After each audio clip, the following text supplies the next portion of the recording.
आ जाओ मैदान में।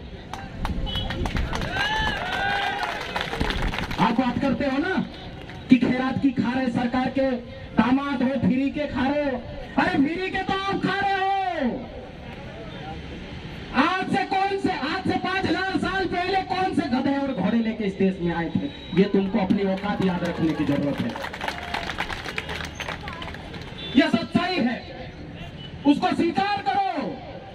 और इसीलिए नंदा भाई भिल का जजमेंट 2011 में आया था और उसमें कहा था कि इस देश के असली मालिक इस देश के 8% लोग हैं। वो ठीक है, उसमें बदमाशी है। बदमाशी कैसे? किन लोगों ने बदमाशी की? कुछ लोगों को इससे बाहर कर दिया है। मेरे एससी और ओबीसी के साथ ही बुरा मत मानना मेरे स्टेटमेंट को, ये सुप्रीम कोर्ट की बात कर रहा हूं। तो आप लोगों को अलग अलग प्रकार की बात करके, अलग अलग षड्यंत्र करके आप लोगों को अनुसूची से बाहर कर दिया गया, आप लोगों को बांट दिया गया। तो उसमें क्या कहा? उसमें यह कहा कि इस निर्णय के माध्यम से इस देश की ट्राइबल कम्युनिटी को, इंडिजिनियस पीपल से भी नफरत है, आदिवासी शब्द से भी नफरत है, जनजाति और दूसरा मैं नहीं भूलूंगा, वनवासी। तो 5,000 साल तक इन लोगों के साथ में ऐतिहासिक अन्याय हुआ है और इस देश के इतिहास में सबसे ईमानदार कौम इंडिजिनियस पीपल है, ट्राइबल पीपल है। इनके साथ में बरसों से इंजस्टिस हुआ है। इस निर्णय के माध्यम से कुछ हम न्याय देने का प्रयास करते हैं। ठीक है, कुछ जज अच्छे भी होते हैं, उनको ये लोग क्या कहते मालूम है? सठिया गया है ये, पागल हो गया ये वकील, ये एडवोकेट, ये जज, ये बात की जाती है। लेकिन उन्होंने सच बात कही है। अभी तो क्या हो गया मालूम है? इस देश का न्याय भी बिक रहा है।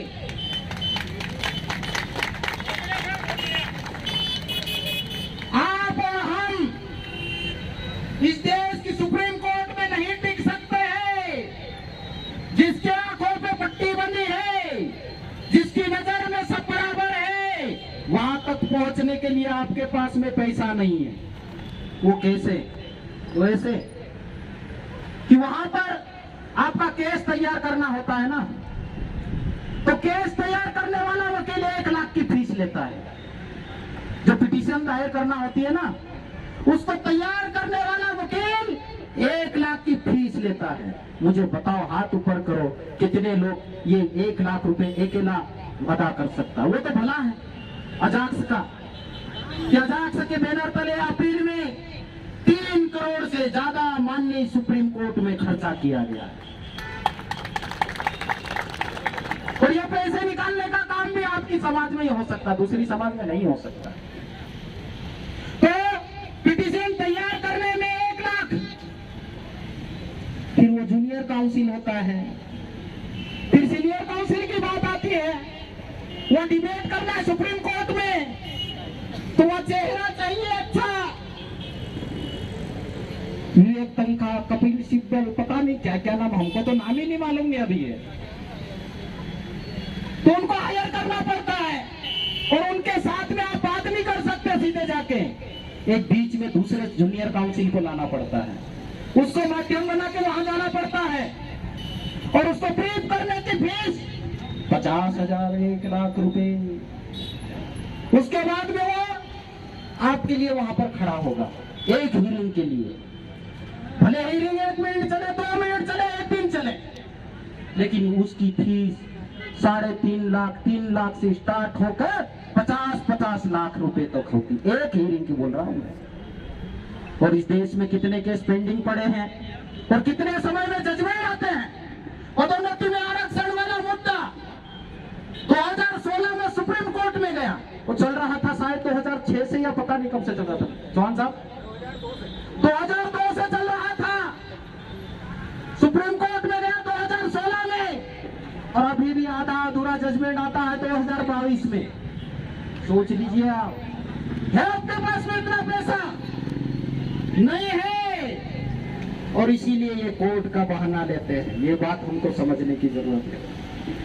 और फिर वो कोर्ट कहती है, क्या कहती है? वो 6 साल बाद कहती है कि पदोन्नति में आरक्षण जारी रहेगा।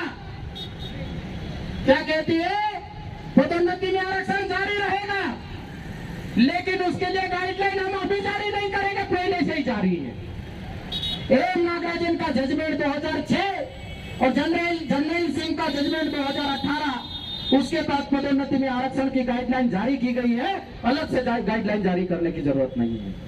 उसके लिए कुछ अलग प्रोविजन करने की नीति बनाने की जरूरत है, तो वो बात केंद्र और राज्य सरकार के ऊपर निर्भर करती है। तो यही बात 2016 में कह देते, भाई इतना हमारा गरीबों का पैसा खर्च नहीं होता। इस सरकार में जो पद खाली पड़े हुए हैं, जिनको ये आउटसोर्सिंग ठेके से काम चलाने की बात कर रहे हो, जरूरत नहीं पड़ती। हमारे लाखों अधिकारी कर्मचारी, वो हमारे जो शुभचिंतक है, जो सुप्रीम कोर्ट में गए, जो हाई कोर्ट में गए, उनके लोग ज्यादा, उनके भाई भतीजे, उनके दादा बाप दादा ज्यादा रिटायर हुए बगैर पदोन्नति के। हमारे लोग तो संतोषी भी, ठीक है खाने को मिल रहा तो कोई बात नहीं, यदि मैं जिस पद पे हूँ उसमें भी मुझे कोई तकलीफ नहीं है, लेकिन ज्यादा तकलीफ उनको हुई है। तो इतनी तकलीफ तो नहीं होती, लेकिन नहीं, वो लटका के रखना। तो इतने लंबे समय तक लड़ने के लिए मेरे समाज के पास में पैसा नहीं है। ये तो भला है थोड़े बहुत पढ़े लिखे लोग, नौकरी पेशा वाले लोग, बिजनेस में थोड़े थोड़े जा रहे हैं, उन लोगों ने मदद की और इतने लंबे समय तक आजाद के माध्यम से हमने माननीय सुप्रीम कोर्ट में संघर्ष किया। अदरवाइज जिस कौम के लोग रोटी कपड़ा मकान के लिए संघर्ष कर रहे हैं, उनके लिए माननीय सुप्रीम कोर्ट और हाई कोर्ट का दरवाजा तो मुश्किल है भैया। और उनको तो पिटीशन क्या होता है ये भी मालूम नहीं होता है, अकील वकील क्या होता है ये भी मालूम नहीं होता है। तो न्याय की कल्पना करना थोड़ा कठिन बात है। तो मेरे साथियों, मैं और लोगों को सुनना चाहूंगा, चाहे तो उसके बाद में और बात करेंगे, नहीं तो एक ही तरह का खाना खिलाते तो लोग बोर हो जाते हैं। भांति का खाना खाता तो उसको मजा आता है, बार बार खाना खाने का मन करता है।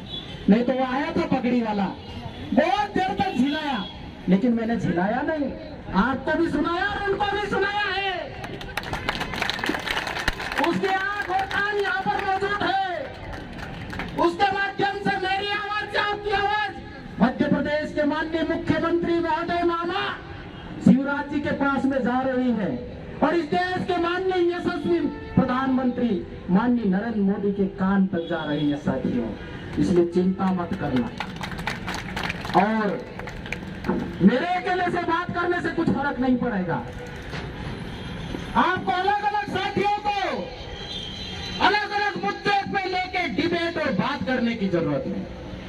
और मैं कहना चाहता हूं, वो लोग जो हमारे साथियों का इस्तेमाल करते, मेरे समाज को तोड़ने की कोशिश कर रहे हैं।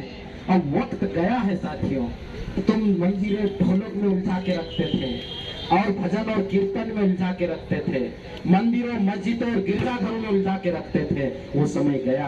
अब मेरे समाज के ये नौजवान साथी, पीले गमछे वाले साथी, नीले गमछे वाले साथी जाग चुके हैं, देश का संविधान पढ़ रहे हैं। आपकी गलतफहमी दूर कीजिए, नहीं तो वो दिन दूर नहीं है जब आप नहीं देंगे तो छीन के भी ले लेंगे हम लोग। हमारा इतिहास रहा।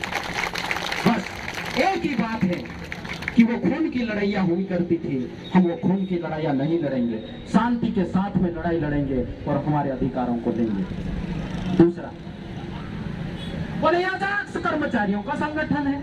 अरे नहीं, वो है ना तर्क के साथ में बात कर रहा है, डाटाबेस के साथ में बात कर रहा है। आकाश बड़े पढ़े लिखे लोगों का, कर्मचारियों का संगठन है। अरे नहीं, वो तर्क के साथ में, डाटा के साथ में, नीति के साथ में, संविधान के प्रोविजनों के साथ में बात कर रहा है, इसलिए उसको तकलीफ होती है। इसलिए मेरे समाज के नौजवान साथियों को, हमारे समाज के जो पढ़े लिखे लोग हैं, उनके खिलाफ भड़काया जाता है।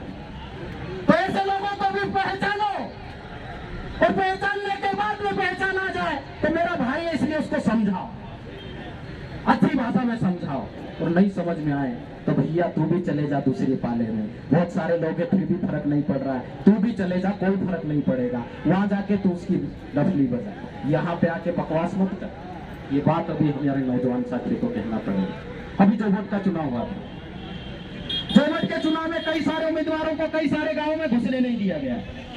उसका रीजन क्या है?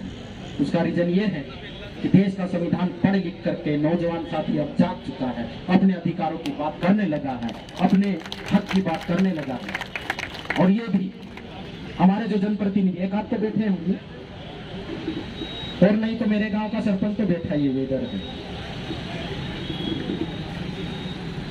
तो इनको जो बात करनी है ना, ये बात हम लोगों में लाना पड़ेगी। जो नौजवान साथी है उनके लिए बात है। जो एसटी की सीट है, जो एससी की सीट है, चाहे कुछ कर ले, ये गुच्छा भाई लड़े, ये लोकेश जी लड़े, लेकिन लड़ेगा आदिवासी। इंदौर की बात करूं मैं, तुलसीराम सिलावट जी लड़े या राजेश सोनकर जी लड़े, लेकिन लड़ेंगे एससी के साथ ही, इसको बदल नहीं सकते। तो मैं नहीं लड़ूंगा तो मेरा भाई लड़ेगा, लेकिन मेरे हक और अधिकार की बात मैं करके रहूंगा। ये बात हमारे जनप्रतिनिधियों को लाना पड़ेगा अपने जहन में। और आप घबराइए मत, चिंता मत कीजिए। हमारे जो ये नौजवान साथी हैं, गांव गांव मोहल्ले मोहल्ले बस्ती बस्ती घर घर जाके अलख जगा रहे हैं और हमारे समाज को जगा रहे हैं। वो समय अब गया है कि आप ये छोटी मोटी लालच देके हमारे लोगों को फंसा लेते थे और डाइवर्ट कर लेते थे। अब जमाना नहीं है, अब भूल जाओ। अब हमारे हक और अधिकार की बात कीजिए, नहीं तो हम हमारे क्षेत्र में घुसने नहीं देंगे।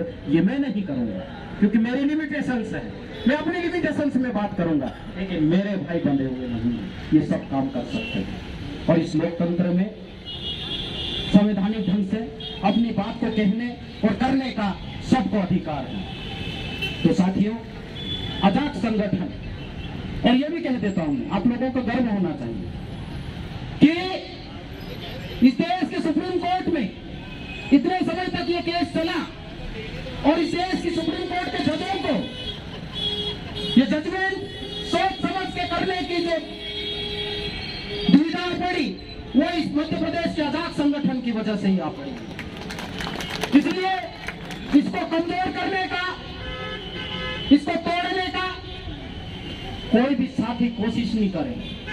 आपने ये एक आवाज सुनी है, ऐसी सैकड़ों आवाज इस आजाद संगठन में है जो बिल्कुल तैयार है। आप ईंट मारेंगे तो हम पत्थर मारेंगे। आप चिंता काहे का करते हो? आप एक पेज लिखेंगे तो हम 10 पेज लिखेंगे, चिंता मत कीजिए। तो आजाद संगठन लीड करे। समाज के जितने भी संगठन यहाँ पर बैठे हैं, नारी शक्ति बैठी हुई है, ओबीसी के साथी बैठे, कम है लेकिन वो ताकतवर है। मैं इसीलिए बोल रहा हूँ ताकतवर कि वो हर रूप से सक्षम है हमारे साथ में लड़ने के लिए। धन बल के साथ में लड़ सकता है, बाहुबल की बात करो तो वो भी अतिशयोक्ति नहीं है, बुद्धि बल के साथ में हमारे साथ में लड़ सकता है। और एससी के हमारे जो भाई हैं वो मेंटली मैच्योर हो चुके हैं, वो लीड करेंगे, हम उनके साथ में रहेंगे और कंधे से कंधा मिलाकर चलेंगे। जहां पर आपको जनबल की आवश्यकता है, मेरे समाज के लोग आपके साथ मिलकर लड़ने के लिए तैयार हैं। आप कमजोर मत होइए, आप अपनी लड़ाई पूरे माते के साथ में, पूरी ताकत के साथ में लड़िए। माननीय कंसोटिया साहब, माननीय सूर्यवंशी साहब और इस जिले के जिला कार्यकारिणी के जो हमारे अध्यक्ष करण भगत जी, जिला सचिव डहरिया जी, सभी लोग बैठे हैं, आकाश के पदाधिकारी भी बैठे हैं। यहाँ पर मैं उन लोगों को हमारी तरफ से आश्वासन दिलाना चाहता हूँ कि ये एक दिन का धरना है, जरूरत पड़ेगी तो मेरा समाज इकट्ठा होगा। जो भ्रम होगा, भ्रम दूर करने की बात है। जिस दिन जरूरत पड़ेगी सब कुछ छोड़कर हम समाज में जाएंगे और लोगों को जगाएंगे। एक दिन का भ्रम हो सकता है लेकिन हमेशा के लिए नहीं हो सकता है। इसलिए हार मत मानना, निराश मत होना, लड़ाई लड़िए। और इनकी ताकत नहीं है कि इस प्रदेश में जब हमारी जनसंख्या कितना प्रतिशत है चौहान साहब?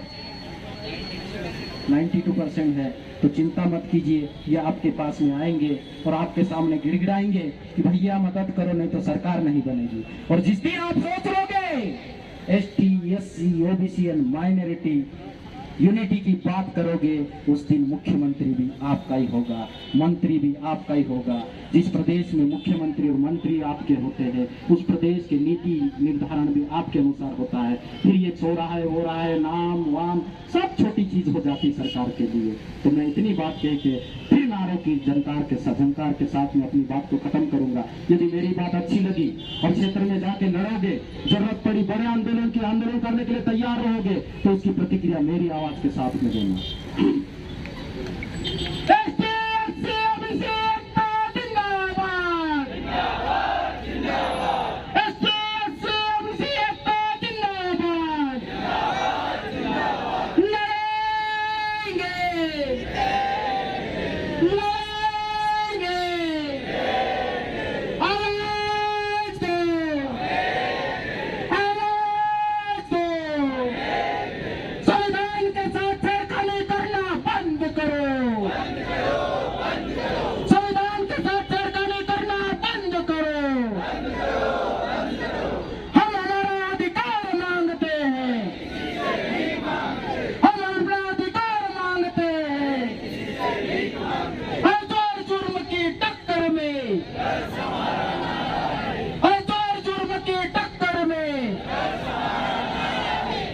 शुक्रिया।